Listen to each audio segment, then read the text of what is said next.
Kita sa araw na ito ng Biyernes. Kaninang madaling araw, alas 3 ng madaling araw, tinaya ng Pag-asa ang sentro ng bagyong si Inday sa layong 640 kilometros silangan ng Basco, Batanes. Taglay nito ang maximum sustained winds na 150 kilometers per hour malapit sa gitna at may pagbugsong umaabot ng 185 kilometers per hour. Gumagalaw ito sa direksyong northwestward sa bilis na 20 kilometro bawat oras. Samantala dahil sa bagyong si Inday, apektadong habagat o southwest monsoon na nag-iibayo ang dalang pag-ulan sa Palawan, Kabisayaan at maging sa Mindanao. Dahil dito ang lalawigan ng Batanes magkakaroon ng stormy weather dahil sa bagyong Inday. Posible rito mga pagbaha at pagguho ng lupa dahil sa inaasang katamtaman hanggang sa malakas na buhos ng ulan. Samantala sa Cordillera Administrative Region, ganon din sa Ilocos Norte, Cagayan at Isabela, magkakaroon din ng malakas na mga pag-ulan at may malakas na bugso ng hangin dahil pa rin sa bagyong Inday. Posible rin ang mga pagbaha at pagguho ng lupa dahil sa inaasang katamtaman hanggang sa malakas na buhos ng ulan.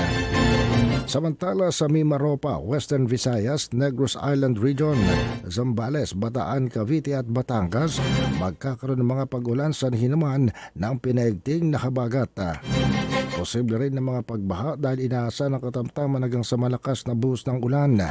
Sa Bicol Region, natitirang bahagi ng Ilocos Region, Cagayan Valley, natitirang bahagi ng Central Luzon at ng Quezon. Magkakaroon din ng kaulapan ng kalangitan, kalat-kalat na pag-ulan, paggulog at pagkidlat dahil sa bagyong si Inday. Posible rin ng mga pagbaha at pagguho ng lupa dahil inaasahan ng katamtaman hanggang sa malakas na buhos ng ulan.